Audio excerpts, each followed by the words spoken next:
आशा करछन सब भलो छ। म जना अछि यूट्यूब चैनल समस्त स्वागत। आज हम अष्टम श्रेणी विज्ञान रो पंचम अध्याय कोयला और पेट्रोलियम विषय रे आलोचना करियो। कोयला पेट्रोलियम ए दुईटा जीवाश्म ईंधन बोली कुहा जाय। ईंधन जहा साथरे हम शक्ति उत्पन्न करिथो किदाकू ईंधन रू भीतर को जीवाश्म ईंधन बोली कुहा जाय। पण जीवाश्म ईंधन कहा को कुहा जाय सेटा को हमें आगु को डिफिनेशन रे पढेबी। किंतु एठी हम जो जीवाश्म ईंधन दीटा विषय पढिबा गोटे होची कोयला और होची पेट्रोलियम। के पिला माने तमे कोयला विषय पढियो एवं पेट्रोलियम विषय भी पढ़िया टी खास कर दीटा विषय टी एनालिसिस भलसे करछि बहिरे तेणु आम दीटा विषय पढ़िया तेणु कोयलार आम कौन कौन पढ़िया कोयलार आम कोयलार उत्पत्ति किपरि हला किपरि बाहरछि कोयला उत्पत्ति उत्पत्ति जानि सला पर तार उत्तोलन किपरि बाहर करा जिवो साधारणतः कोयला माटी तळे मिलि थाए एवं तार उत्तोलन केमति करा जिवो तार प्रक्रिया ता विषय हम पढ़ियो एवं करि सला पर कोयला केते प्रकार अछि तार श्रेणी विभाग विषय जानिबानी साधारणतः कार्बन दृष्टि देखी कोयला विभक्त करा जाए जते अधिक कार्बन थिबो सेते अधिक उपयोगी कोयला बोली निर्णय करा जाए एवं श्रेणी विभाग पढ़सला पर तापर हम अंतर्धूम पातन पढ़िबा एक लॉन्ग क्वेश्चन पड़े अंतर्धूम पातन कहा कुआ जाए किपरि हुए पातन प्रणाली विषय जानिबा आर अंतर्धूम पातन आ पेट्रोलियम आंशिक पातन ठीक अछि तापर पेट्रोलियम सेमति हम उत्पत्ति जानिबा पेट्रोलियम उत्पत्ति एवं तार मध्ये उत्तोलन तार मध्ये उत्तोलन देखिबा एवं उत्तोलन करि सला परे तापर आउ गोटे प्रक्रिया करा शोधन करा जाए साधारणतः पेट्रोलियम को माटी काढ़ी सारा पर से ओस अधित थाए ताको शोधन करिया पड़े एवं शोधनटा साधारणतः आंशिक पतन करा जाए आंशिक पतन ओके शोधन साधारण आंशिक पतन करा जिवो एवं आंशिक पतन करसला पर तापर तार श्रेणी विभाग हुए माने सेतु विभिन्न प्रकार गैस मिले जेंति माने पेट्रोल हला डीजल हला बुझाला पिला माने सब सेथु मिले अशोधित तळेरु ताको शोधन करा जिवो एवं शोधनरु शोधन तो जो करिया पई एक प्रक्रिया करा जे से प्रक्रिया ना हला आंशिक पातन हला पिला माने से प्रक्रिया नाटा कोन आंशिक पातन एटा मन रखियो तो जनरली हम तुमको सम्यक धारणा दे दोची जकर हम आगु आगु जिबा तुम एक ब्रॉड आईडिया मिल जिवो तो जनरली एटा जो कांसेप्ट क्लियर करबो जे ए हम पढिया रहछ तो माइंड सेट कर दियो तबे आगु गला पर एटा सब जिंस जानि जानि गला तो जानि परिबो गोटे लाइन में हम जिबा तो पेट्रोल मिला डीजल रहिला बुझाला पिला माने डीजल रहिला प्राकृतिक गैस रहिला अन्य जहा भी रहिला सेडा गोटे गोटे करी पढा जिवो बुझाला तापर ये जीवाश्म ईंधन एति पढ़ी सारा पर तब शेष फाइनल आम कौन पढ़ा ये जो जीवाश्म ईंधन कौन होना यूज सरंती जाऊँगी तेणु आज ना काली सरी तेणु ये जीवाश्म ईंधन को किपरि भाव में व्यवहार करवा तार मितव्ययिता किपरि भाव व्यवहार करवा जहाँफल अधिक वर्ष पर्यटन आम नहीं पार जब लोक मैंने न भावी न चिंता व्यवहार कर सरीज जहाँफल आगामी जो भविष्य पीढ़ी लोक मैंने बहुत हैरान हे तेणु व्यवहार में संयमता पढ़ा एवं मितव्ययिता पढ़िबा मितव्ययिता पिला जानि परछ न माने एबरी एक जेमति कि टंकाटे जदि हम रोजगार करियो सपोज जदि टंका रोज करू तमे 25 पैसा खर्च करियो ता माने जो टंकाटा अछि हम पाखरे हमें 2 टका खर्च करियो ना तो मितव्ययिता सेडा कुआ जाय बुझाला भाबी चिंती खर्च करिबा तो सेडा मनुष्य विवेक चिंताधारा ऊपर निर्भर करे मितव्ययिता संजोगता नियत जरूरी जीवाश्म ईंधन कारण ये सरंती भीतर जाउची दीटा को आ सरंती असरंती काहू सेटा बुझेबी कि खाली डिटेल्स खाली कहि दोची तापर शेषरे हम कोन पढिबा तारे आकु किपरि पंचा जीवो बंचेबार पदक्षेप फाइनल हम पढ़िया बंचेबार पदक्षेप फाइनल जो हम रहबो लास्ट रे आपको किपरि पंचा जीव माने आपको केते कम रे कम परिमाण व्यवहार होबो और लोक मान पकरे पहुंची परिबो जते कम व्यवहार करी लोक मान अधिक लोक पहुंची परिबार पदक्षेप आपको बंचेबार पदक्षेप हम नेबा साधारणतः ये कोयला पेट्रोलियम आज अच्छे बोली देश में एक प्रकार कौन आर्थिक नीति बहुत सुदृढ़ रोचे कि ये जब दिन में सरीज आमको से प्रकार भाव में तैयारी प्रस्तुत रहा पड़ो जब पेट्रोलियम कोयला जो न रोनी पाखे आमको किपरि भाव में निजक प्रस्तुत रखिले आम भविष्य सुदृढ़ हो पार तो ये विशेष भाव सम्यक धारणा रही है आगू बढ़ा आगू जा पूर्व आलोचना करदे कौन कौन अच्छे तो विषय वस्तु कौन कौन जो प्रकृति अनेक संपद अधिकारी प्रकृति अनेक वृक्ष जीवजंतु खनिज इंधन तत्सहित जल वायु मूर्ति इत्यादि को नहीं आग्रह होगी एगुड़ी को प्रत्येक मैंने स्वच्छंद जीवन जापन कर सहायक स्वच्छंद जीवन जापन देख पे साधारणतः पेट्रोल जब गाड़ी न था तुम गोटे स्थान अन्य स्थान जापर न बुझाला तेणु स्वच्छंद जीवन जापन कर अनेक सहायक किए कर जीवजंतु रहा जल वायु रहा मृत्तिका रहा तेणु एम भूमिका अत्यंत गुरुत्वपूर्ण अटे एगुड़ी को प्राकृतिक संपद निहत जेहतु प्रकृति मिलूँ प्राकृतिक संपद कहले अत्युक्ति हम ना तेणु प्राकृतिक संपद मध्य जल वायु मूर्तिका खनिज ये खनिज पदार्थ आम कोयला पेट्रोलियम विषय पढ़ा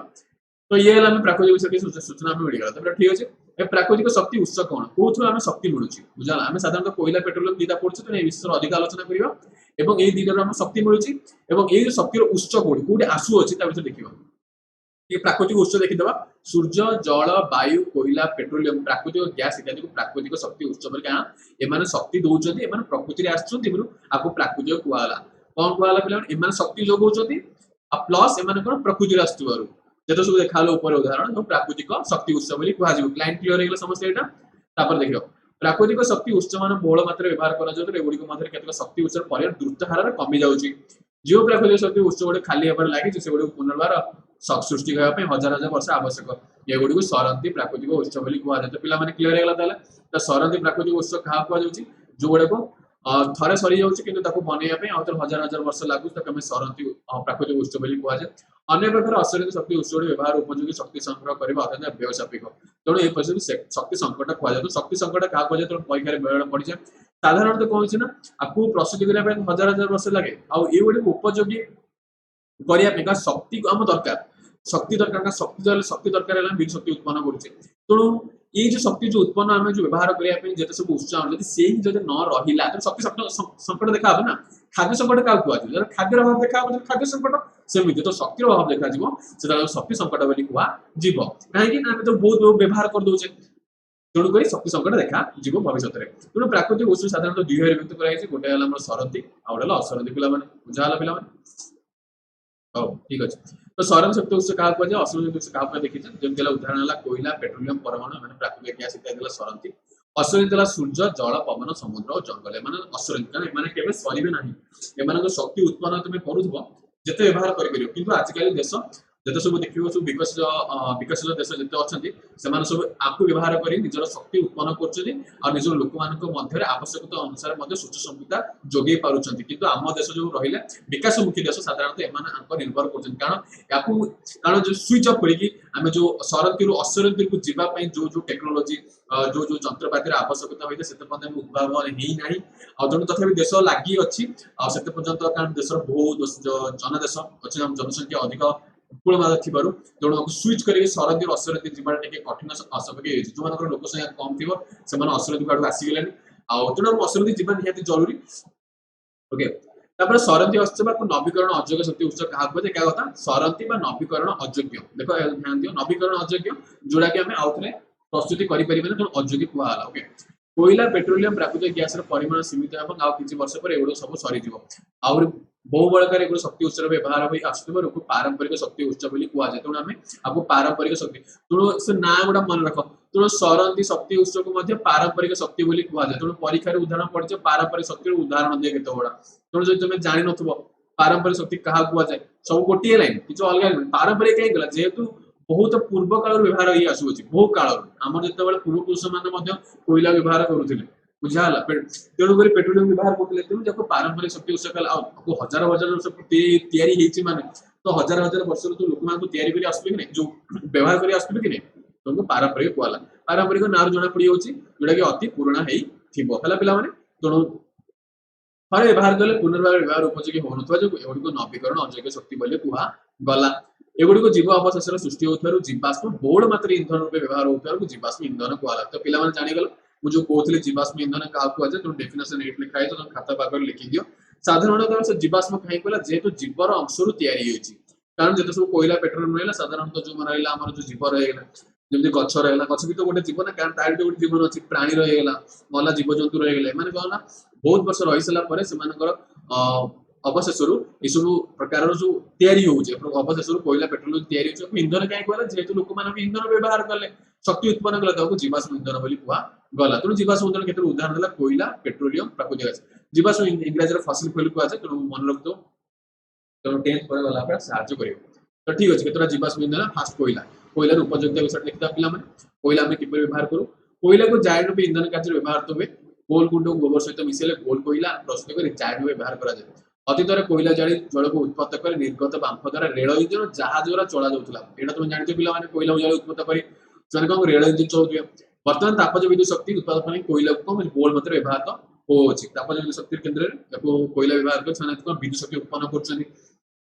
तापर इस्पात कारखाना धातु निष्कासन कारखाना कोयला को ईंधन विचार पूर्व व्यवहार करा जाय साधारणतः तुम जानते हो साधारणतः जो हमर रहिले इस्पात कारखाना धातु निष्कासन रहिला धातु निष्कासन करिया पे विचार केला कारण रासायनिक प्रतिक्रिया को त्वरान्वित करिया पे साधारणतः कोयला व्यवहार करा जाय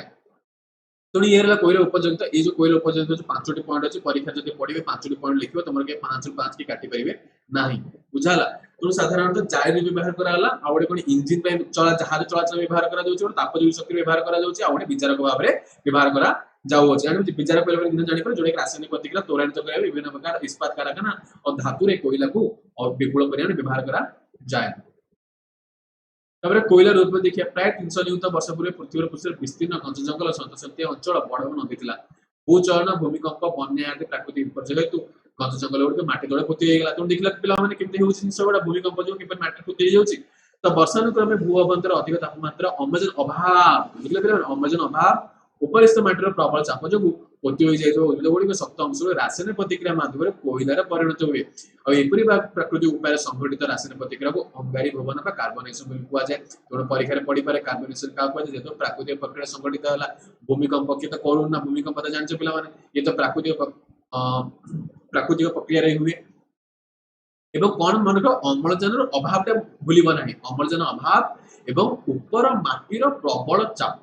ଏବଂ ଯାହା ଫଳରେ ରାସାୟନିକ ପ୍ରତିକ୍ରିୟା ହବ, ଏବଂ ସେଇ ଯୋଉ ମଲା ଉଦ୍ଭିଦ ପ୍ରାଣୀର ଅବଶେଷରେ କଣ ପ୍ରସ୍ତୁତି ହଉଛି, ଏକ ଜୀବାଶ୍ମ ଇନ୍ଧନ ପ୍ରସ୍ତୁତି ହଉଛି। ଏବଂ ଏଇ ଯୋଉ ରାସାୟନିକ ପ୍ରତିକ୍ରିୟା ପ୍ରାକୃତିକ ଉପାୟରେ ସଂଗଠିତ ହୋଇଥିବାରୁ ଆକୁ ଅଙ୍ଗାରୀ ଭବନ ବୋଲି ମଧ୍ୟ କୁହାଯାଏ। ଭୂ ଅଭ୍ୟନ୍ତରୀଣ ଅମ୍ଳଜାନର ଅନୁପସ୍ଥିତିରେ ପ୍ରକୃତିରେ ସଂଗଠିତ ହୋଇଥିବା ଯୋଗୁଁ ଅଙ୍ଗାରୀ ଭବନକୁ ପ୍ରାକୃତିକ ଅନ୍ତର୍ଧୂମ ପାତନ ବୋଲି କୁହାଗଲା। ତେଣୁ ଏଇ ଯୋଉ ଅଙ୍ଗୀକାର ଭବନକୁ ମଧ୍ୟ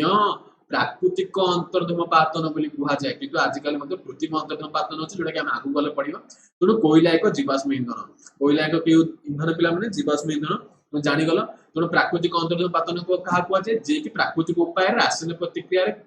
ସଂଗଠିତ ହବ, ତାକୁ ଆମେ ପ୍ରାକୃତିକ ଅନ୍ତର୍ଧୂମ ପାତନ ମଧ୍ୟ କୁହାଯାଏ, ଏବଂ ଅଙ୍ଗୀକାର ଭବନ ମଧ୍ୟ କୁହାଯାଏ। ହେଲା, ଅଙ୍ଗାରୀ ଭବନ। ତାପରେ ଦେଖିବା କୋଇଲାର ଉତ୍ତୋଳନ। ଭୂତର୍କରେ ସ୍ତର ସ୍ତରରେ ବିସ୍ତୀର୍ଣ୍ଣ ଚଟାଣ ରୂପେ କୋଇଲାର ଭଣ୍ଡାର ଥାଏ। ଭୂପୃଷ୍ଠରୁ ପ୍ରାୟ 1200 ମିଟର ଗଭୀରତା ଯାଏଁ କୋଇଲାର ସ୍ତର ରହିଥାଏ। 1200 ମିଟର ଗଭୀରତା, 1200 ମିଟର 1.2 କିଲୋମିଟର। କେତେ ତଳୁ ଲୋକମାନେ ସେତେ ତଳକୁ ଯାଆନ୍ତି ସେ କୋଇଲାକୁ ଉତ୍ତୋଳନ କରିବା ପାଇଁ। ଖଣି ଅଞ୍ଚଳରେ ଭୂପୃଷ୍ଠରେ ବଡ ବଡ ଗର୍ତ୍ତ ଏବଂ ଆବଶ୍ୟକ ତଳେ ସୁଡ଼ଙ୍ଗ କରି ବିଭିନ୍ନ ଯନ୍ତ୍ର ସାହାଯ୍ୟରେ କୋଇଲା ସୁଡ଼ ଗୁଡିକ ଭଙ୍ଗାଯାଏ। ଉତ୍ତୋଳନ ଯନ୍ତ୍ର ସାହାଯ୍ୟରେ ଭୂପୃଷ୍ଠକୁ ଅଣାଯାଏ। ଶିଳ୍ପ କ୍ଷେତ୍ରରେ କୋଇଲାର ଭୂମିକା ଗୁରୁତ୍ୱପୂର୍ଣ୍ଣ, ତେଣୁ କୋଇଲାକୁ କଳା ହୀରା ବୋଲି ମଧ୍ୟ କୁହାଯାଏ। ଏଠି ଧ୍ୟାନ ଦଉଥିବ, କଳା ହୀରା ବୋଲି ମଧ୍ୟ କୁହାଯାଏ। ଭାରତର ସରକାରଙ୍କର କୋଲ ଇଣ୍ଡିଆ ନାମକ ସଂସ୍ଥା ଆମ ଦେଶରେ ଖଣି ସନ୍ଧାନ, ଖନନ, ଯୋଗାଣ, ରକ୍ଷଣାବେକ୍ଷଣ ଆଦି କାର୍ଯ୍ୟ ସମ୍ପାଦନ କରିଥାଏ। ପିଲାମାନେ ସନ୍ଧାନ କରିବ, ଆମ ଦେଶରେ କୋଉଠି ଖଣି ସନ୍ଧାନ, ଉପଗ୍ରହର ଚିତ୍ର ନବ। ଉପଗ୍ରହ ତ ଜାଣିଛ ପିଲାମାନେ, ଆମେ ଯୋଉ ପଢିଥିଲେ ତାରକା ଓ ସୌରଜଗତର ଗୋଟିଏ ଉପଗ୍ରହରେ କିପରି ବିଭିନ୍ନ ପ୍ରକାର ଖଣିର ସନ୍ଧାନ କରିବା ବ୍ୟବହାର କରାଯାଏ। ଭୂସ୍ତରୀୟ ଉପଗ୍ରହ ରହିଲା। ତାପରେ ଖନନ କରିବ, କାହାର ଦାୟିତ୍ୱ? ସବୁ କୋଲ ଇଣ୍ଡିଆରେ କାମ। ଯୋଗାଣ ବା ଯୋଗାଣ କରିବ, ବିଭିନ୍ନ ପ୍ରକାର ଦେଶ ଯୋଉ ରହିଲା, ବିଭିନ୍ନ ରାଜ୍ୟରେ କିପରି ବିଦ୍ୟୁତ ଶକ୍ତି ଉତ୍ପନ୍ନ ହେଇପାରିବ, କି କଳକାରଖାନା, ଇସ୍ପାତ କାରଖାନା କିପରି ବିଚାର ଭାବରେ କୋଇଲା ବ୍ୟବହାର କରାଯିବ, ତେଣୁ ଯୋଗାଣ ବି ଦରକାର। ରକ୍ଷଣାବେକ୍ଷଣ ବି କରିବ, କାରଣ କୋଇଲାକୁ ଯଦି ରକ୍ଷଣାବେକ୍ଷଣ କରିବ, ଅନେକ ଲୋକ ଆସି ବିଭିନ୍ନ ପ୍ରକାର ଯୋଉ ମାନେ ଯୋଉ ସମାଜବାଦୀ ଯୋଉ ଲୋକ ଅଛନ୍ତି, ବୁଝାଲା, ତ ସେମାନଙ୍କୁ ବ୍ୟବହାର କରିପାରିବେ, ନଷ୍ଟ କରିପାରିବେ, ଜଳି ଦେଇପାରିବେ। ତେଣୁ ତାକୁ ରକ୍ଷଣାବେକ୍ଷଣ କରି ନିହାତି ସମ୍ପାଦନ କିଏ କରୁଛି? କୋଲ ଇଣ୍ଡିଆ, ଯିଏକି ଭାରତ ସରକାରଙ୍କର ସ୍ୱୀକୃତି ପ୍ରାପ୍ତ ଏକ ପ୍ରକାର ସଂସ୍ଥା ଅଟେ, ଯିଏକି ତାର କାମ ଅଟେ କୋଲ ଇଣ୍ଡିଆ। ବୁଝାଲା, ଧ୍ୟାନ ଦଉଥିବା ଏଟା ପିଲାମାନେ, ସର୍ଟ କୋଶ୍ଚିନ୍ ପରୀକ୍ଷାରେ ପଡେ ଏଟା। ତ ଇଏ ହଉଛି ଆମର କୋଲ ଇଣ୍ଡିଆ, ଯିଏକି ତାର କୋଇଲା ରକ୍ଷଣାବେକ୍ଷଣ, ଖନନ, ସନ୍ଧାନ କାମର ଦାୟିତ୍ୱ ଆମକୁ ଦିଆଯାଇଥାଏ। ତ ଏଠାରେ ଯୋଉ ଲୋକମାନେ ନିଯୁକ୍ତି ହୋଇଥାନ୍ତି,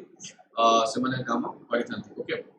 तर कोयलार श्रेणी विभाग देखिए पिलाମାନେ कोयलार श्रेणी विभाग ଦେଖିବା ଯଦି ଆମେ କୋଇଲାକୁ ସାଧାରଣ ଚାରି ଭାଗରେ ବିଭାଗ କରାଯାଇଛି। କାର୍ବନର ପରିମାଣ ଭିତ୍ତି କରି, କାର୍ବନର ପରିମାଣ ଭିତ୍ତି କରି ସାଧାରଣତଃ କୋଇଲାକୁ ଅଧକ୍ରମରେ ଚାରୋଟି ଶ୍ରେଣୀ ବିଭକ୍ତ କରାଯାଇଛି। ଅଧକ୍ରମରେ ପିଲାମାନେ ସବୁଠୁ ଭଲ କୋଇଲା ଯେ ଆନ୍ଥ୍ରାସାଇଟ୍, ସେ ଆଗେ ଲେଖା ହେଇଛି ପ୍ରଥମେ, ତାପରେ ଯେ ନିମ୍ନତର ତଳକୁ ତଳ ଯାଉଛି ଆନ୍ଥ୍ରାସାଇଟ୍, ବିଟୁମିନସ୍, ଲିଗ୍ନାଇଟ୍ ଓ ପିଟ୍। कार्बन परिमाण को भित्ति करी साधारणतः कार्बन परिमाण भित्ति करी कले समस्त अधिक प्रकार साधारणतः आंथ्रासाइट रे जो रहिला तेता साधारणतः केते 92 रु 98 भाग कार्बन थाए। आउ एठी जो बिटुमिनस रहिला 70 रु 80, 70 रु 80। आउ लिग्नाइट रहिला 60 रु 70 भितर। आ पीट रहिला 60 रु तळକୁ जदि रहिगला कार्बन रो परिमाण ताले ताको पीट बोली कुआ जिवो। तेणु कार्बन रो परिमाण अनुसार केते अधिक रहबो सेते अधिक भल कोइला बोली ताको मान्यता दिया जायता। सेतरा काहे कि ना अधिक माने कार्बन परिमाण अधिक थिबा से भल भाबरे जळी उठिबो। जते भल जळिबो तो सेते कम गैस बाहरिबो, जते कम प्रदूषित गैस बाहरिबो। जते कार्बन परिमाण कम थिबो से भल से जळिबोनी, कारण कार्बन तो ही गोटे जिंस जे जळिबो। गोटे कोइला काउ कहबी, कोइला भीतर तो कार्बन कहबी, कार्बनटा जळिबो जति भल से ताले से जिंसटा भल से जळले तो कम गैस उत्पन्न होबो। जति भल से जळिबोनी ताले अधिक प्रदूषित गैस उत्पन्न हम तेणु पीट को एक निम्न मानर कोयला बोली कुहा जाए जेहेतु 60 भाग कम परिमाणर कार्बन उपस्थिति अच्छी। तापर आम अंतर्धन पातन पढ़ी कि आम जो कोयलार अंतर्धन पातन कृत्रिम उपाय जोटा कि विज्ञान कारण साधारणतः आम जो प्राकृतिक पढ़ते जो अंगीकार भवन कली कहुए जोटा कि प्रकृति उपर रासायनिक देखिए संगठित होता किंतु एटा कौन विज्ञान कारण आम कोयला को अंतर्धन पातन कर अनेक प्रकार पदार्थ उत्पन्न करमती कोह पदार्थ उत्पन्न हम कोक हो कोल गैस हो आलकात्रा एमोनिया तो केमती कौन करा ना विज्ञान आबद्ध पात्र में अम्लजान अनुपस्थित अम्लजान अनुपस्थित निहाती जरूरी कारण प्राकृतिक जमी अम्लजान अनुपस्थित रोला उपरिस्थ माटर चाप ये प्रक्रिया जो रासायनिक प्रतिक्रिया संगठित होता किंतु एटी तो आम अम्लजान अनुपस्थित रासायनिक विज्ञान प्रक्रिया विज्ञान करहब कोयला गुंड उत्पाद करा तो देखिपार गोटे परीक्षा नली कोयला गुंड को निया कोयला गुंड को तले जमी उत्पाद करेंगे हिट दब दे सारा उत्पाद गुड़ी पृथक पृथक संग्रह करने पद्धति को अंतर्धन पातन कर उत्पाद गुड़ी को उत्पाद पे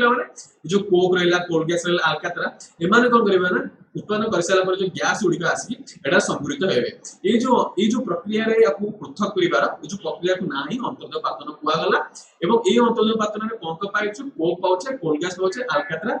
एमोनिया गैस पाचे तेणु 4टी गैस मन रखिए जोटा कि कृत्रिम अंतर्धन पातन प्रणाली मिली थाए बुझाला पिला माने विषय आलोचना करदे कोक विषय आलोचना करदे आंथ्रासाइट रे कोयला खूब कम खर्च रे उन्नत मानर कोक प्रस्तुति करा जाए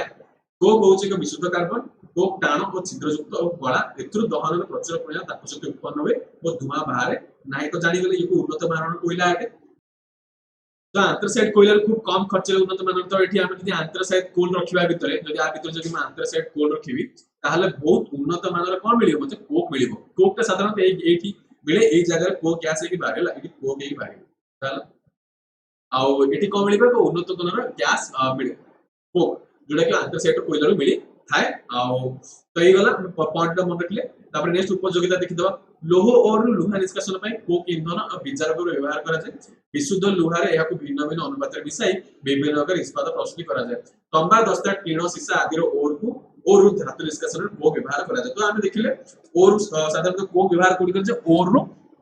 धातु को निष्कासन करिया पे लुहा रह गला कि विभिन्न प्रकार धातु रो ओर रह गला ताको अलग करिया पे को विचार को व्यवहार करा जाय आ साधारणतः ओर को जतला आमे खनिज पदार्थ उत्पन्न कर सारा ओर ही आसे खनिज पिंडटा थाए और जो खनिज पिंड रे विभिन्न प्रकार धातु थाए एवं से जो खनिज पिंड रे विभिन्न प्रकार धातु को बाहर करिया पे आमे को विचार को व्यवहार करा जाय तो सब कारण लिखिबो ताले विभिन्न लुहार मध्ये भिन्न भिन्न अनुपात रे मसाई मध्ये विभिन्न प्रकार इस्पात प्रस्तुति करा जाऊ अछि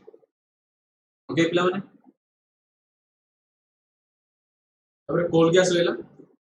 तो कोल गैस मुख्यतः हाइड्रोजन मिथेन और कार्बन मोनोऑक्साइड गैस रो मिश्रण तो मन रखते पिला कोल गैस क्या द्वारा होची मिथेन द्वारा होची कार्बन द्वारा होची हाइड्रोजन होची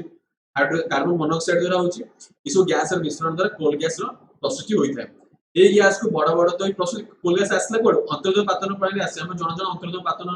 समस्त उपयोगिता एवं ता विषय टिके आलोचना करूछे संक्षिप्त टिप्पणी परीक्षा आस्ते ये गैस को बड़ बड़ इस्पात निर्मित आबद्ध टांकी रखी भूतल नल द्वारा कल कारखाना घर मान को जोगाई दि जाए साधारणतः आम तो ये सिस्टमटा है ओडिशा रे किंतु ओडिशा बाहर अन्य जो राज्य रहा जैसे मुंबई दिल्ली चेन्नई कोलकाता रे एमान जगह कौन पाइप सिस्टम हो गलानी आमर भी हो धीरे धीरे 3-4-5 वर्ष पर जो घर घर गैस लगे तो घर घर गैस लगे तो कौन हम ना गैस आसी आम घर पहुंचो आ जो घर घर सिलिंडर आसी तुम जोगे दे दउछंती आ से सिस्टम हबनी तुम कौन जमी मीटर बिल जमी कौन पैसा दौच से मीटर से अनुसार पैसा देले मीटर एंट्री तो कौन इलेक्ट्रिक बिल आसुची नहीं घर घर इलेक्ट्रिक बिल वायर द्वारा आसुची सेमिति जमी इलेक्ट्रिक बिल वायर इलेक्ट्रिक जमी वायर साजर आसु सेमिति जो ये जो गैस रहला सेमिति पाइप साजर आसीबो बुझाला पाइप साजर आसीबो आ तुम खाली बिलटा दे देबो आ से तुम से अनुसार तुम गैस आसतो तुम जळू थिबो आ किछि सिलिंडर ग्लास व्यवहार हबनी तो घर मान को जोगै दिया जिवो बुझाला नळ द्वारा भूतल नळ द्वारा से माटी भीतर पसी पसी से काम हबो बुझाला एबे हबनी आ 3-4 वर्ष किंतु आर सब सर्वे सब नियाई देछि किंतु आगो आगो धीरे धीरे तुम देखियो पाइबो उपयोगिता कोन कोल गैस ईंधन में व्यवहार करा जाय अतीतर मुंबई लंडन न्यूयॉर्क आदि महानगर रास्ता कले आलोकबत्ती चलाया पे एको व्यवहार तो होतला कोल गैस वाला पिला माने आलकातरा देखि दो आलकातरा देखियो कला चिकिटा और तरल तीव्र गंधयुक्त अडा आलकातरा तुम सब देखि दो पिला माने आलकातरा प्राय 200 टी कार्बन यौगिक रे एक मिश्रण 200 टी कार्बन यौगिक तणु ए कार्बन मिश्रण अटे कि आलकातरा पर आंशिक पातन पद्धति रे से यौगिक गुडी को पृथक भाव संपर्क करा जाय पिचो मूल पात्र अवश्य में व्यवहार करा जाय तणु ए 200 जो कार्बन यौगिक संमिलित रहला आपको हमें कोथर अलग करा जाय आंशिक पातन द्वारा अलग करा दियो एबा आंशिक पातन अलग कले कोन मिलो पिचु सेतिर मिली थाए ଦେଖିଥିବ ତା ଦେହରେ ରାସ୍ତା ମାନଙ୍କରେ ପିଚୁ ଲଗାଯାଏ ଦେଖିଥିବ ପିଲାମାନେ। ଉପଯୋଗିତା ଆଂଶିକ ପାତ୍ରରେ ମିଳୁଥିବା ଯୌଗିକ ଗୁଡିକ ବିଭିନ୍ନ ପ୍ରକାର ରଙ୍ଗ ପ୍ଲାଷ୍ଟିକ କୃତ୍ରିମ ତନ୍ତୁ ବିସ୍ଫୋରକ ଔଷଧ କୀଟନାଶକ ଔଷଧ ଫଟୋ ଫିଲ୍ମ ସୁଗନ୍ଧିତ ଦ୍ରବ୍ୟ ଆଦି ଅନେକ ଜିନିଷର ପ୍ରସ୍ତୁତି ହୁଏ କୋଉଥିରେ ଆମେ ଆଲକାତ୍ରାରେ। ପକ୍କା ରାସ୍ତା ନିର୍ମାଣରେ କଂକ୍ରିଟ ଛାତର ପାଣି ଗଳୁଥିଲେ ତାକୁ ଅବରୋଧ କରିବା ପାଇଁ ମଧ୍ୟ ପିଚୁ ବ୍ୟବହାର କରାଯାଏ ଯୋଉଟା କି ଆମେ ଜଷ୍ଟ ଏବେ ଆଲୋଚନା କରୁଥିଲେ। ଆମେ ସେଇ ଅନୁସାରେ ଆମେ କଣ ଆଲକାତ୍ରା ବ୍ୟବହାର କରି ଥାଉ। ବର୍ତ୍ତମାନ ପିଚୁ ବଦଳରେ ଭିଟାମିନ ନାମକ ଏକ ପେଟ୍ରୋଲିୟମ ଉତ୍ପାଦ ବ୍ୟବହାର କରାଯାଉଛି ଯୋଉଟା କି ଆମେ ପେଟ୍ରୋଲିୟମରେ ଗଲା ପଢିବା ଏଟା ଶିଳ୍ପ କ୍ଷେତ୍ରରେ କୋଇଲାର ଗୁରୁତ୍ୱପୂର୍ଣ୍ଣ ଭୂମିକା ଯୋଗୁଁ ଏହାକୁ କଳା ହୀରା ମଧ୍ୟ କୁହାଯାଏ। ତେଣୁ ପିଲାମାନେ ମନେ ରଖ ତେଣୁ ପିଚୁ ବଦଳରେ ଆଜିକାଲି ବିଟୁମିନସ୍ ବ୍ୟବହାର କରାଯାଉଛି ଏକ ପ୍ରକାର ପେଟ୍ରୋଲିୟମ ଉତ୍ପାଦ ଅଟେ। ଆଉ ଏଟା କୋଇଲା ଉତ୍ପାଦ କାରଣ ବିଟୁମିନସ୍ ଆମେ ଯୋଉ ପଢିଥିଲା କୋଇଲା ଉତ୍ପାଦ କିନ୍ତୁ ଏଟା ପେଟ୍ରୋଲିୟମ ନାମକ ଉତ୍ପାଦ ଅଟେ ବୁଝିଲ ଯୋଉଟା କି ପେଟ୍ରୋଲିୟମ ଗଲେ ପଢିବ। ଆଉ ଏଇଟା ମନେ ରଖ କଳା ହୀରା କାହାକୁ କୁହାଯାଏ ଶିଳ୍ପ କ୍ଷେତ୍ରରେ ଯେହେତୁ କୋଇଲାର ଗୁରୁତ୍ୱପୂର୍ଣ୍ଣ ଭୂମିକା ଦେବ ଆକୁ କଳା ହୀରା ବୋଲି ମଧ୍ୟ କୁହାଯାଏ। ସେମିତି ପେଟ୍ରୋଲିୟମ ନାଁ ବି ମଧ୍ୟ ଅଛି ଯୋଉଟା କି ଆମେ ଆଗକୁ ଗଲେ ପଢିବା। ତେଣୁ ଆସିଲା ପେଟ୍ରୋଲିୟମ ପେଟ୍ରୋଲିୟମ ସେଠି ଆଲୋଚନା କରିବା। କୌଣସି ଦେଶର ସମୃଦ୍ଧି ସେ ଦେଶର ଖଣିଜ ତୈଳ ଉପରେ ନିର୍ଭର କରେ ଯାହାଦ୍ୱାରା ସେ ଦେଶର ଆର୍ଥିକ ଅଭିବୃଦ୍ଧି କେତେ ଜଣା ପଡିଥାଏ। ତେଣୁ ପେଟ୍ରୋଲିୟମ ଏକ ମୁଖ୍ୟ ଭୂମିକା ଗ୍ରହଣ କରୁଛି ଏକ ଦେଶର ଆର୍ଥିକ ଅବସ୍ଥା ସୁଦୃଢ କରିବା ପାଇଁ କାରଣ ଏଥିରେ ବହୁତ ପ୍ରକାରର ଅନେକ ନିଯୁକ୍ତି ଦେବା ସହିତ ଦେଶର ମେରୁଦଣ୍ଡକୁ ମଧ୍ୟ ସୁଦୃଢ କରିଥାଏ। ଏବଂ ତେଣୁ ପେଟ୍ରୋଲିୟମକୁ କଳା ସୁନା ଆଉ କେହି ଏହାକୁ ତଳ ସୁନା ବୋଲି ମଧ୍ୟ କୁହନ୍ତି ଯୋଉଟା କି ଲିକ୍ୱିଡ ଗୋଲ୍ଡ ବ୍ଲାକ୍ ଗୋଲ୍ଡ ଆଉ ବ୍ଲାକ୍ ଡାଇମଣ୍ଡ ଦେଖିଲେ ଆମର କୋଇଲାରେ ତ ଏଠି ମନେ ରଖ ବ୍ଲାକ୍ ଗୋଲ୍ଡ ମନେ ରଖିବ ପିଲାମାନେ ଆଉ କିଏ ଲିକ୍ୱିଡ ଗୋଲ୍ଡ ମଧ୍ୟ କୁହାଯାଏ ପେଟ୍ରୋଲିୟମକୁ। ଗ୍ରୀକ ଭାଷାରେ ପେଟ୍ରାର ଅର୍ଥ ଶିଳା ଏବଂ ଓଲିୟମର ଅର୍ଥ ହେଉଛି ଅଏଲ ଅର୍ଥାତ ପେଟ୍ରୋଲିୟମ ହେଉଛି ଶିଳା ଦେହରେ ସଞ୍ଚିତ ତୈଳ। ଶିଳା ଦେହରେ ସଞ୍ଚିତ ତୈଳ କଣ ପୁଣି ଟିକେ ଆଗକୁ ଗଲେ ଆମେ ଜାଣିପାରିବା। ପେଟ୍ରୋଲ ଉତ୍ପତ୍ତିରୁ ପେଟ୍ରୋଲ ଉତ୍ପତ୍ତି କିପରି ହୋଇଥାଏ ତା ଜାଣିବା ଆମେ କୋଇଲା ଉତ୍ପତ୍ତି ପଢିଥିଲେ ସେମିତି ଆମେ ପେଟ୍ରୋଲ ଯେମିତି ଆମେ କୋଇଲାରେ ପଢିଥିଲେ ସେମିତି ପେଟ୍ରୋଲ ପଢି ଯିବା ବାସ୍ ଆଉ କିଛି ନାହିଁ। ତ ତତ୍ତ୍ୱବିଦଙ୍କ ମତ ଅନୁସାରେ 400 ନିୟୁତ ବର୍ଷ ପୂର୍ବେ କ୍ଷୁଦ୍ରକାୟ ସାମୁଦ୍ରିକ ଉଦ୍ଭିଦ ଓ ପ୍ରାଣୀ ଗୁଡିକର ମୃତଦେହ ସମୁଦ୍ର ଶଯ୍ୟାରେ ପଡି ରହିଲା। କାଳକ୍ରମେ ସେଗୁଡିକ ଉପରେ ବାଲି ମାଟି ପଟୁ ଆଦିର ସ୍ତର ଜମା ହୋଇଗଲା। ଏହିପରି ଭାବେ ହଜାର ହଜାର ବର୍ଷ ଅନେକ ସ୍ତର ସୃଷ୍ଟି ହୋଇଗଲା। ସମୁଦ୍ର ନିମ୍ନ ଭାଗରେ ତାପମାତ୍ରା ଅଧିକ ଓ ସ୍ତର ଗୁଡିକ ଉପରେ ହଜାର ହଜାର ମିଟର ଉଚ୍ଚତା ବିଶିଷ୍ଟ ଜଳରାଶିର ଚାପ ଅଧିକ ଥିଲା। ପୁନଶ୍ଚ ଏଠାରେ ଅମ୍ଳଜାନ ଅଭାବ ଥାଏ ତେଣୁ ଅମ୍ଳଜାନ ଅଭାବ ଥାଏ ଆମେ ଦେଖିଲେ ଦିଟା କେସରେ ସମାନ ରହୁଛି ଏଥିରେ ଅମ୍ଳଜାନ ଅଭାବ ସେଥିରେ ବି ଅମ୍ଳଜାନ ଅଭାବ ଆଉ ଏଥିରେ କଣ ଚାପ ପଡୁଥିଲା ଆଉ କୋଇଲାରେ ମଧ୍ୟ ଭୂସ୍ତର ଚାପ ପଡୁଥିଲା। ଏହି ଅବସ୍ଥାରେ ହଜାର ହଜାର ବର୍ଷର ଏଇ ବାଲି ବାଟି ପଟୁ ଆତି ଚାପି ହୋଇ ସ୍ତରୀୟ ଶିଳାରେ ପରିଣତ ହେଲା। ଶିଳାରେ ଦେଖ ପରିଣତ ହେଉଛି ପିଲାମାନେ ରହି ରହି ରହି ସେଟା ପୁଣି ଶିଳାରେ ପରିଣତ ହେଇଗଲା ବୁଝିପାରୁଛୁ ପିଲାମାନେ। ଏବଂ ମୃତ ଜୀବ ଗୁଡିକର ଦେହ ବିଶେଷରେ କେତେକ ରାସାୟନିକ ପ୍ରତିକ୍ରିୟା ମାଧ୍ୟମରେ ଉଭୟ ପେଟ୍ରୋଲିୟମ ଓ ପ୍ରାକୃତିକ ଗ୍ୟାସ ସୃଷ୍ଟି ହେଲା। ତେଣୁ ଏହି ପଦାର୍ଥ ଗୁଡିକୁ ସ୍ତରୀୟ ଶିଳାର ଛିଦ୍ର ଗୁଡିକରେ ସଞ୍ଚିତ ହୋଇଥାଏ। ଏବଂ ମନେକର ଭିତରେ ଯୋଉ ରହିଲା ଭିତରେ ତ ଶିଳା ଥିବ ମାଟି ଥିବ ମାଟି ତଳେ ପୁଣି ଶିଳା ଆସିଲା ତେଣୁ ଶିଳା ଭିତରେ ସବୁ ଛୋଟ ଛୋଟ ଛିଦ୍ର ଥାଏ ତେଣୁ ଏଇ ଛିଦ୍ର ଭିତରେ ସେମାନେ ରହି ଯାଆନ୍ତି ବୁଝାଲା। ଆଉ ଶିଳା ଭିତରେ ତ ରହିପାରିବେ ନା ଶିଳା ଭିତରେ ଛୋଟ ଛୋଟ କଣା କଣା ଫାଟ ଫାଟ ଯୋଉ କଣା ଗୁଡା ଥିବ ତା ଭିତରେ ଏମାନେ ରହିଲେ ବୁଝାଲା। ଏବଂ ଏଇ ଯୋଉ ପେଟ୍ରୋଲିୟମ ବା ପ୍ରାକୃତିକ ଗ୍ୟାସ ଆମେ ଦୁଇଟି ପ୍ରକାର କଣ ଜୀବାଶ୍ମ ଇନ୍ଧନ ମିଳିଥାଏ। ଅତୀତରେ ଭୂଚଳନ ଭୂମିକମ୍ପ ଦ୍ୱାରା ପୃଥିବୀର କେତେକ ଅଞ୍ଚଳରେ ଜଳଭାଗ ସ୍ଥଳଭାଗରେ ଓ ସ୍ଥଳଭାଗ ଜଳଭାଗରେ ପରିଣତ ହେବାର ମଧ୍ୟ ଦେଖାଯାଇଛି ଯୋଉଟା ଯୋଉ ଭୂଗୋଳ ମଧ୍ୟ ପଡିଥିବ। ତେଣୁ ବର୍ତ୍ତମାନ କେତେକ ସ୍ଥଳଭାଗ ଖୋଳିଲେ ସ୍ତରୀୟ ଶିଳା ମିଳିଥାଏ କେତେକ ନିର୍ଦ୍ଦିଷ୍ଟ ଅଞ୍ଚଳ ଶିଳା ସ୍ତରରୁ ପେଟ୍ରୋଲିୟମ ପ୍ରାକୃତିକ ଗ୍ୟାସ ମିଳିଥାଏ। ତୁ ଗୋଟେ ଜାଗାରେ ଦେଖିଥିବ ଜଳ ସ୍ତରରେ ଜଳଭାଗରେ ମଧ୍ୟ ତୁମକୁ ପେଟ୍ରୋଲିୟମ ଗ୍ୟାସ ପେଟ୍ରୋଲିୟମ ପ୍ରାକୃତିକ ଗ୍ୟାସ ମିଳିବ ଆଉ କେତେକ ସ୍ଥଳ ଭାଗରେ ମଧ୍ୟ ପେଟ୍ରୋଲିୟମ ପ୍ରାକୃତିକ ଗ୍ୟାସ ମଧ୍ୟ ମିଳିବ ଯୋଉଟା କି ସେମାନେ କଣ କରନ୍ତି ଖନନ ପ୍ରକ୍ରିୟା ସାହାଯ୍ୟରେ ସେମାନେ ବିଭିନ୍ନ ପ୍ରକାର ଯନ୍ତ୍ରପାତି ବ୍ୟବହାର କରି ସେମାନେ ଉତ୍ତୋଳନ କରିଥାନ୍ତି। ତେଣୁ ଏଇ ସାଧାରଣ କଣ ଭୂଚଳନ ଭୂମିକମ୍ପ ତେଣୁ ଭୂଚଳନ ଭୂମିକମ୍ପ କହିବ ଯଦି ଏକ ପ୍ରାକୃତିକ ଏକ ବିପର୍ଯ୍ୟୟ ଅଟେ ଯେ ମଧ୍ୟ ଏକ ପ୍ରକାର ସାହାଯ୍ୟ କରୁଛି କଣ ଜୀବାଶ୍ମ ଇନ୍ଧନ ପ୍ରସ୍ତୁତି କରିବାରେ। ତେଣୁ ତେଣୁ ଏଇ ଦୁଇଟି ପଏଣ୍ଟ ଆମେ ଦେଖିଲେ ଆଗକୁ କଣ ଯିବା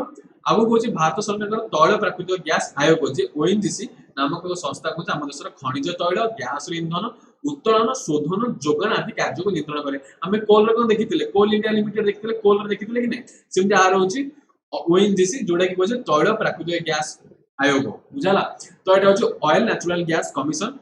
ନାମକ ସଂସ୍ଥା ଯିଏ ଖଣିଜ ତୈଳର ଗ୍ୟାସ ସନ୍ଧାନ କରିବ ଉତ୍ତୋଳନ କରିବ ଶୋଧନ କରିବ ଯୋଗାଣ କରିବ ରକ୍ଷଣାବେକ୍ଷଣ ଦାୟିତ୍ୱ କାହାକୁ ଆକୁ ଦିଆଯାଇଅଛି ଯୋଉଟା ଲୋକ ଏଇ ହଉଛି ଭାରତ ସରକାରର ସ୍ୱୀକୃତିପ୍ରାପ୍ତ ଏକ ସଂସ୍ଥା ଅଟେ। ପେଟ୍ରୋଲିୟମକୁ ଯୋଉଟା ଆମେ କହିଲେ କଳା ସୁନା ବା ତଳ ସୁନା ଦେଖୁଥିଲେ ଯୋଉଟା ସର୍ଟ କୋଶ୍ଚିନ ପରୀକ୍ଷାରେ ପଡେ ପିଲାମାନେ। ତାପରେ ଦେଖିବା ଉତ୍ତୋଳନ କିପରି ହୁଏ। ସାଧାରଣତଃ ଭୂପୃଷ୍ଠରୁ 1600 ବା 1700 ମିଟର ଗଭୀରତାରେ ପେଟ୍ରୋଲିୟମ ଓ ପ୍ରାକୃତିକ ଗ୍ୟାସ ଭଣ୍ଡାରମାନ ରହିଥାଏ। ପେଟ୍ରୋଲିୟମ ଆମେ ତ ଜାଣିଲେ କିନ୍ତୁ ଭଣ୍ଡାରମାନ କେମିତି ସୃଷ୍ଟି ହେଲା ଜଷ୍ଟ ଉପରେ ପଡିଲେ ଆମେ ଏବଂ ଏଇ ଯୋଉ ପେଟ୍ରୋଲିୟମ ପ୍ରାକୃତିକ ଗ୍ୟାସ ଉତ୍ତୋଳନ କରିବା ପାଇଁ ସ୍ୱତନ୍ତ୍ର ଧରଣର ଖନନ ଯନ୍ତ୍ର ସାହାଯ୍ୟରେ ରନ୍ଧ୍ର କରାଯାଇ ନଳ ସହିତ ନଳ ଯୋଡି ପେଟ୍ରୋଲିୟମ ଗଚ୍ଛିତ ଭଣ୍ଡାର ଯାଇ ପ୍ରବେଶ କରିଥାଏ। তুমি ଦେଖିପାରୁଥିବ ଏକ ପ୍ରକାର ଯନ୍ତ୍ର ସାହାଯ୍ୟରେ ସେମାନେ ଖନନ ଯନ୍ତ୍ର ବ୍ୟବହାର କରନ୍ତି ଏବଂ ରନ୍ଧ୍ର କରାଯାଏ ନଳ ସାହାଯ୍ୟରେ ନଳ ଯୋଡି ପେଟ୍ରୋଲିୟମ ଗଚ୍ଛିତ ଭଣ୍ଡାର ଯାଏ प्रवेश करे से बड़ बड़ नल एमती प्रस्तुति करथांती बुझा नल नल जोड़िबे एवं ये नल जल से टाणी एवं जहाँफल पेट्रोलियम भूस्तर उपरको आसे एवं यही प्रकार से संचित करथांती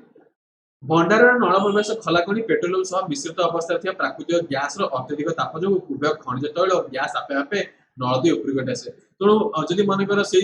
पेट्रोलियम तले अच्छी कौन तल पदार्थ ना आउ जदि मनकर किसी गैस थी जदि प्राकृतिक गैस सी नल साइज उपरको बाहर चली आसो पे तो भूपृष्ठ से गुड़िक अलग अलग भाव में संग्रहित कर इस्पात निर्मित विराटके आबद्ध भंडार मान रखा जाए तो इस्पात निर्मित विराटके आबद्ध तो बड़ एक प्रकार टांकी जैसा बनाई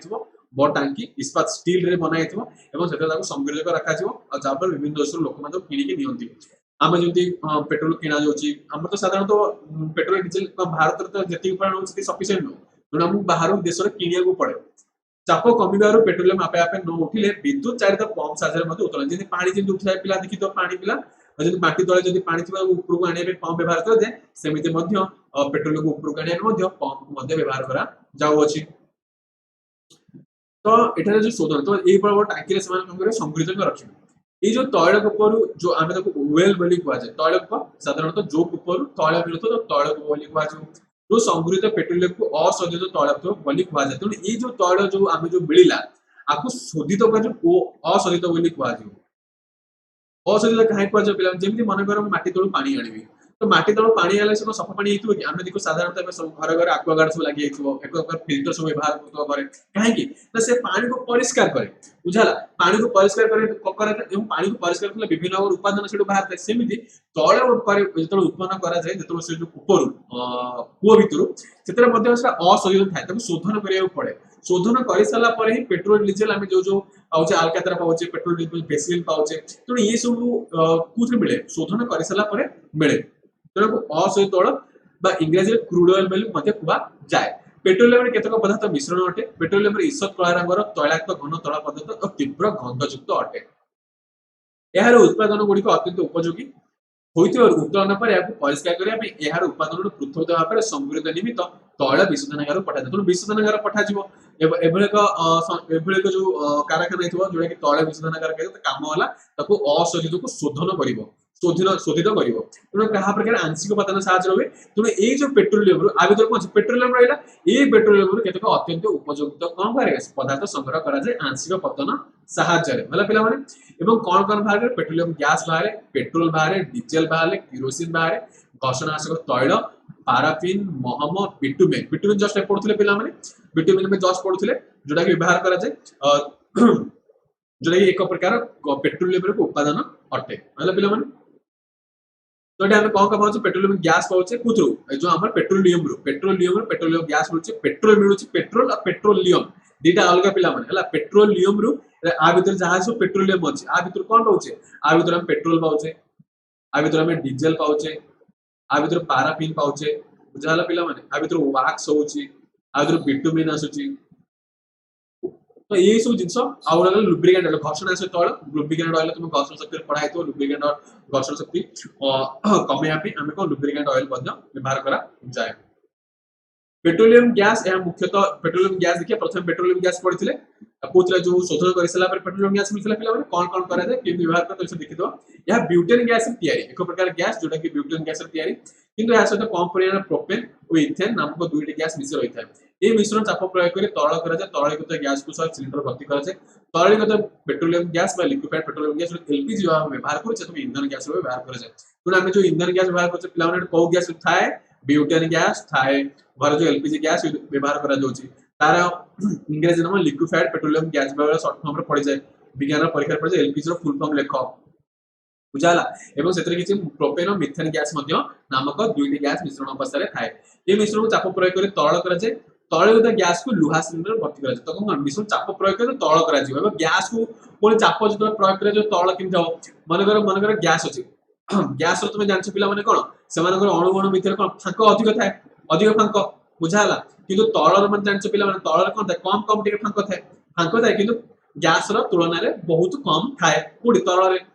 एबे कौन होची ना जेतेबेले मु अधिक चाप पकेबी एमान अणु भितर जो फांक स्तर अछि धीरे धीरे कमी जिवो जा फळे सेमान कोन परस्पर लागियाबो टिके आसीबे जा फळे सेमान भितर फांक स्तर कम हे गेले से तरल को परिणत हेई जाए बुझाला पिला माने तो तर गोटे गैस रु केमिति आमे लिक्विड रु बा गोटे गैस रु किपे तरल परिणत कि होची ना अधिक चाप प्रयोग करले सेमान अणु भितर सेमान जो स्थान फांक अछि धीरे धीरे कोन जाए कम हे जाए जा फळे तरल परिणत हेई जानती हला पिला माने तब नेक्स्ट आमे कोन देखिबो पेट्रोलियम गैस और प्राकृतिक गैस रो अनेक अति उपयुक्त पदार्थ जो पेट्रोल केमिकल्स मध्ये कुआ जाय जोटा कि अन्य प्रकार अत्यंत उपयोगी गैस मिलता है पेट्रोल केमिकल पदार्थ गुडी को डिटर्जेंट पॉलिस्टर नायलॉन एक्रिलिक आदि कृत्रिम तंतु पॉलिथीन तथा विभिन्न प्रकार प्लास्टिक आदि पसिको जोटा कि हमें संश्लेषण तंत्र मध्ये पढिथिले जोद्रा हमें देखिले पेट्रोल केमिकल पदार्थ गुडी को डिटर्जेंट पॉलिस्टर नायलॉन आदि एक्रिलिक मध्ये कृत्रिम तंत्र मध्ये प्रस्तुत करा जाऊ अछि जा पिला माने एटा मन रखतो ताले प्राकृतिक गैस तळे बॉडी को पेट्रोलियम सहित प्राकृतिक गैस सहित मिश्रित अवस्था था जोटा हम देखुथिले कारण पेट्रोलियम सहित प्राकृतिक गैस भी था जब उत्तोलन करा जीव तळे को भीतर कोन थि पिला माने फास्ट पेट्रोलियम गैस भी थिबो ताते मिसिकी प्राकृतिक गैस मध्य थिबो केतो ऊपर केवल प्राकृतिक गैस आ केतो जगह केवल प्राकृतिक गैस ही थाए पेट्रोलियम न थाए प्राकृतिक गैस रो मुख्य उपादान हला मिथेन मन देखो मिथेन अछि प्राकृतिक गैस रे जहा कि उत्तम ईंधन अटे ଏହି ଗ୍ୟାସ୍ ସହଜରେ ତରଳୀଭୂତ ହୋଇ ନ ପାରୁଥିବାରୁ ଏହାକୁ ଗ୍ୟାସକୁ ଭୂତଳ ନଳ ଦ୍ୱାରା ଘର ଏବଂ କଳକାରଖାନା ଯୋଗାଇ ଦିଆଯାଉଅଛି ଯୋଉଟା କି ବାହାର ଦେଶମାନଙ୍କର ଅଧିକ ପ୍ରକାର କଣ କରି ସେମାନେ ଭୂତଳ ସାହାଯ୍ୟରେ ମିଥେନ ଗ୍ୟାସକୁ ବା ଯୋଉ ପ୍ରାକୃତିକ ଗ୍ୟାସକୁ ସେମାନେ କଣ ବ୍ୟବହାର କରିଥାନ୍ତି ତେଣୁ ପ୍ରାକୃତିକ ଗ୍ୟାସ କାହା ଦ୍ୱାରା ତିଆରି ମିଥେନ ତିଆରି ଏଲପିଜି ଗ୍ୟାସ କଣ ଦେଖିଥିଲେ ପିଲାମାନେ ଏଲପିଜି ଗ୍ୟାସ ଦେଖିଥିଲେ ଯୋଉଟା କି ବ୍ୟୁଟେନ ଗ୍ୟାସ ଦ୍ୱାରା ତିଆରି ହୋଉଅଛି ତିଆରି ହେଉଛି ମାନେ ସେଥିରେ ବ୍ୟୁଟେନ ଗ୍ୟାସ ଉତ୍ପାଦନ ଅଧିକ ଥାଏ ହେଲା ଏଲପିଜି ରେ ବ୍ୟୁଟେନ ଗ୍ୟାସ ଉତ୍ପାଦନ ଅଧିକ ଥାଏ ପ୍ରାକୃତିକ ଗ୍ୟାସ ରେ ମିଥେନ ଗ୍ୟାସ ଉତ୍ପାଦନ ଅଧିକ ଥାଏ ତେଣୁ ମିଥେନ ଇଥେନ ପ୍ରୋପେନ ବ୍ୟୁଟେନ ତେଣୁ ଚାରୋଟି ଗ୍ୟାସ ନା ମନେ ରଖିଥାଅ ମିଥେନ ଇଥେନ ପ୍ରୋପେନ ବ୍ୟୁଟେନ ଯୋଉଟା କି ମାନେ ଇନ୍ଧନ କରିବାରେ ବା ଇନ୍ଧନ ରେ ଭୂମିକାରେ ଏମାନେ ନାମରେ ନାମିତ କରାଯାଇ ଅଛି ତାପରେ ପ୍ରାକୃତିକ ଗ୍ୟାସ को संपीड़न करा जाय सिलिंडर भर्ती करा जाय बस ट्रक कार इत्यादि व्यवहार जरिए साधारणतः संपीड़ित गैस बा कंप्रेस ना कुछ सीएनजी गैस मध्ये कुआ जाय सीएनजी गैस साधारणतः माने घर व्यवहार करा जाय किंतु जो बस ट्रक रहले गाड़ी रहले सब आजकल सीएनजी गैस व्यवहार करछथि आ आजकल तो देखिथिबो अधिक सीएनजी गैस व्यवहार करिया द्वारा मध्ये प्रदूषण कम करिया पे सीएनजी गैस रो संपीड़न गैस को चाप देकी से माने कम गैस को चाप देकी कंप्रेस करा जाय और संपीड़ित को इंग्लिश ला कंप्रेस करियो तो चापी के रखियो कंप्रेस करा जाय पिला माने सिलिंडर भर्ती करा जाय विभिन्न प्रकार जानवाहन व्यवहार करा जाऊ अछि तापर प्रदूषण रोकिया पे विकल्प ईंधन रूपे प्राकृतिक गैस को संपीड़न करा जाय लोह सिलिंडर भर्ती करा जाऊ अछि ए सिलिंडर गुडी बस ट्रक कार आदि व्यवहार करा जाऊ अछि सिलिंडर भर्ती होता प्राकृतिक गैस को संपीड़न प्राकृतिक गैस संपीड़न सीएनजी बोली कुआ जाय प्राकृतिक गैस अनेक रासायनिक पदार्थ रासायनिक सार प्रस्तुत मध्ये करा तो देखुछ प्रदूषण रोकिया पे सीएनजी गैस को व्यवहार करिया जरूरी जा पर प्रदूषण परिमाण को बहुत कम परिमाण रे रोका जाय पारियो तापर जीवाश्म ईंधन गुड़िकर व्यवहार संचमता मित्रता देखिबा टिके एटा कि इंपोर्टेंट परीक्षा रे पड़ेला जीवाश्म ईंधन त्रय एगुडी को प्रस्तुत असंख्य नित्य व्यवहार्य पदार्थ पृथ्वी रो सर्वत्र बहुमात्रा व्यवहृत होउची एहार मात्रा क्रमशः वृद्धि पाउची एगुडी प्रकृतिर सृष्टि हेबा पई सहस्र वर्ष ऊर्ध्व समय लागू अछि कृत्रिम उपाय रे एगुडी को प्रस्तुत करा संभव नुहे तेणु एगुडी परिमाण सीमित होइथोर परवर्ती मानव समाज घोर संकट रो सम्मुखीन होइथाय पारे एगुडी को व्यवहार रो निर्गत विषाक्त पदार्थ वायुमंडल प्रस्तुत होउची सबुज कोठरे प्रभाव अम्ल वृष्टि पृथ्वी तापमात्रा वृद्धि आदि घटना घटू अछि अम्ल वृष्टि जानतो ए सब ऑलरेडी तो पड़ी আছে अम्ल वृष्टि कोन कोठरे सबुज कोठरे प्रभाव केले कोन जोडा ग्लोबल वार्मिंग मध्ये कुआ जाय जोडा कि हम पृथ्वी रो तापमात्रा धीरे धीरे कोन बढ़िया रे लागू अछि तापर अम्ल वर्षा पिला जानतो अम्ल वर्षा किपरि हुए साधारणतः रासायनिक प्रतिक्रिया द्वारा एटा तो ऑलरेडी आगुर पड़ी जा जो वायुमंडल में रासायनिक प्रतिक्रिया संकट देवा द्वारा विभिन्न प्रकार विषाक्त गैस सृष्टि होइताय आ एवं वर्षा साथरे पड़ते को अम्ल वर्षा बोली कुआ जाय तो वर्तमान एगुड़ी प्रति सचेतन नहले एवं एगुड़ी व्यवहार संयमता मितव्ययिता अवलंबन न कले भविष्य में जीव जगत संकट परिस्थिति सृष्टि पार संयमता अनुसार कहले जमी तुम निज इच्छा मत व्यवहार कर दिन दिन सरी तेणु आम संयमता रही व्यवहार करिया मितव्ययिता कहले कहले जमती कहली आवश्यकता अनुसार व्यवहार करबा अଯଥା खर्च करिवो नाही जदि एमि खर्च करि चलियो पृथ्वी तापमात्रा बढ़िया चलछि सबुज कोठरी प्रभाव जानछि पिला सबुज कोठरी पिला जानछ तो सबुज कोठरी कहले जदि मनकर गोटे गोटे काचर घर नौचे काचर घर भीतर विभिन्न प्रकार उद्भिद रखिली ये उद्भिद कौन हुए ना रखाला तेणु सूर्य किरण जो कौन हम सकाल हम सूर्य किरण काच ग्लास भीतर दे आसो जहाँफल ये सूर्य किरण पड़ा द्वारा भीतर जो वायुमंडल तापमात्रा बढ़ कि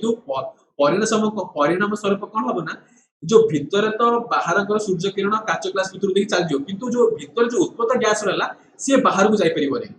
सी बाहर को जापर जहाँफल तापमात्रा धीरे धीरे बढ़ी जेहेतु सबुज कोठरी कहला जेहेतु उद्भिद रहा उद्भिद को सबुज उद्भिद कहला एवं जेहेतु कोठरी भीतर रही काचर कोठरी आपको सबुज कोठरी बोली कहुए तेणु आम जो पृथ्वी एक सबुज कोठरी भाया हो जाए कहीं वायुमंडल एक आस्तरण बसीगला जहाँफल तापमात्रा को से शोषिक रखुच्छी और से विकिरण करूना जब से विकिरण करना वायुमंडल तापमात्रा सहायन भाई रही था कि जेहेतु तापमात्रा को आब्जर्व कर रखुच्छे तो छाड़ू ना जहाँफल भूपृष्ठ तापमात्रा धीरे धीरे बढ़िया लागू अच्छी जीवाश बचाने केवल आवश्यक पदक्षेप तुम ध्यान रख पाने भारत में पेट्रोलियम कंजर्वेशन रिसर्च एसोसिएशन जी अच्छी जो नामक संस्था जी डीजेल पेट्रोल आदि व्यवहार सीमित करने दिगरे जनसाधारण सचेतन करुच्ची तेणु केत अवलंबन करने दरकार प्रथम तुम निजे भी चाहिए घर करेंगे गुड़ा निहत तुम पदक्षेप ना उचित जेहतु विज्ञान पाठ पढ़ुच स्टोव जड़ला बेले जी उत्ताप आवश्यक तक आवश्यक मात्र कम देवा आवश्यक कारण पंप अधिक देले अधिक केरोसिन खर्च तेणु अधिक पंप देव ना जो स्टोव यूज कर आजकल तो साधारण स्टोव की यूज कर गैस तुम साधारण गैस भी तुम्हें कम परिमाण यूज कर जी अधिक अधिक हाई रखिब ना सिम रखिब कारण अधिक देव अधिक हाई रखिले अधिक गैस खर्च हम है पे गैस चूल्हा जाला बेले जी उत्ताप आवश्यक तद रेगुलेटर द्वारा अनुरूप परिमाण गैस नियंत्रण करने आवश्यक एवं जस्ट कथा कहती कोयला चूल्ही व्यवहार कर रोषेई जिन को सब प्रस्तुति कर सारा चूल्ही जाड़ा उचित साधारणतः माँ मैंने जानते पे चूल्ही आगे जलदेवे परिया काटे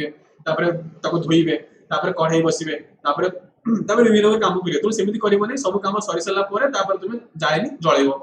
लंठन व्यवहार करने समय आवश्यकता न समय बत्तीर शिखा कमे देवा उचित मन रख पे बाष्पीकरण घटी अଯଥା नष्ट होता किरोसिन टीण बोतल कि जार मुह को भल भाव बंद करा आवश्यक तेणु बाष्पीकरण जब तुम किरोसिन पेट्रोल खोला रखिपर से जो गैस बाहर चली गैस बाहर चलीगले से जाए व्यवहार करना तो साधारण देखते पेट्रोल डीजेल अर्थात घोड़े रखा जाए तो केवल खोला रखा बाष्पीकरण साहय गैस सब वायुमंडल निर्गत हो चली स्टोव गैस चूल्ही नील शिखा सहित जलवा आवश्यक कारण यह द्वारा ईंधन संपूर्ण रूप जली था अधिक उत्पाद सृष्टि होता है जदि ना शिखा सृष्टि हुए तेज अधिक ईंधन खर्च हुए कि कम उत्पाद प्रदान करे तुम ध्यान दो यहाँ तुम साधारण तापर चैप्टर जापर कहीं लाल शिखा और नील शिखा पार्थक्य कौन से गुड़ नियमित सफा करने आवश्यक आवश्यक मरामती करने उचित ये जो नाल पढ़ा जो महामती तुम गठन कार्य आप जो अग्नि शिक्षा अच्छी से चैप्टर तुम पढ़ले जापर नाल और नील भर फरक कौन अच्छी विभिन्न जानवाहन निर्दिष्ट बेगर चलाइले कम ईंधन खर्च हो अधिक बेगर चलैबनी कारण अधिक बेगर चल अधिक पेट्रोल खर्च हम एवं कम बेगर चल तुम निमित परिमाण में 40 कि 50 स्पीड चल तो कम पेट्रोल खर्च हम गाड़ी लंग लास्टिंग हम तेणु अधिक बेगर गाड़ी चल ना पे मोटर जान चक्का गुड़िक वायु चाप कम अधिक ईंधन खर्च हुए तेणु चक्का गुड़ के वायु चाप प्रेसर जो चक्कर ठीक दौर अधिक प्रेसर है गाड़ी भल गड़ पे तो नियमित वायु चाप दौर तेणु मझे मझे आप कहीदेव ये वायु चक्का चेक करने साधारण लोक मैंने कौन करते गाड़ी तो नहीं जाती कि वायु चक्का से चेक करते नहीं जहाँपर कौन कम प्रेसर थाए जहाँपर कौन अधिक शक्ति लगे पड़े इंजिन को अधिक शक्ति इंजिन लगे पड़े तो अधिक ईंधन आवश्यक तेणु अधिक ईंधन आवश्यक अधिक पेट्रोल खर्च हम तेणु कर वायु चाप जो ठीक रखि तुम इंजिन को अधिक शक्ति देवाक पड़ो ना बुझाला पे मोटर जान इंजिन को नियमित सफा न कले अधिक ईंधन खर्च हुए तेणु रेगुलेटर सफा कर ट्राफिक चक्कर अटकी रहा समय क्या कथा बेले कि अपेक्षा करता बेले मोटर इंजिन को बंद कर तेणु यहाँ कि अधिक लोक मैंने पसंद करते ना साधारणतः ट्राफिक चक्कर से कौन करती पेट्रोल गाड़ी से इंजिन को ऑन कर देते तुम करना ना तुम देखुच तुम साथी कि तुम बंधु कि तुम बापा माँ जी भी मन गाड़ी चलाऊँ कह गाड़ी ट्राफिक समय गाड़ी को बंद करने कह दयाकोरी कह रिक्वेस्ट कर जेहेतु कारण ये जीवाश्म ईंधन आज पुणी काली सर और सरीगला देश एक घोर शक्ति संकट देखा तेणु ये तुम हाथ अच्छे कारण तुम्हें हूँ आज छात्र छात्री जो मैंने काल भविष्य हम तेणु तुम आज उपयुक्त पदक्षेप नौ आम एक विराट बड़ जो शक्ति संकट सम्मुखीन होती आराम टली पार तेणु ये आज एक अध्याय चैप्टर जोटा कि संपूर्ण भाव शेष होगा पुणी आगे देखा मन वंदे भारत।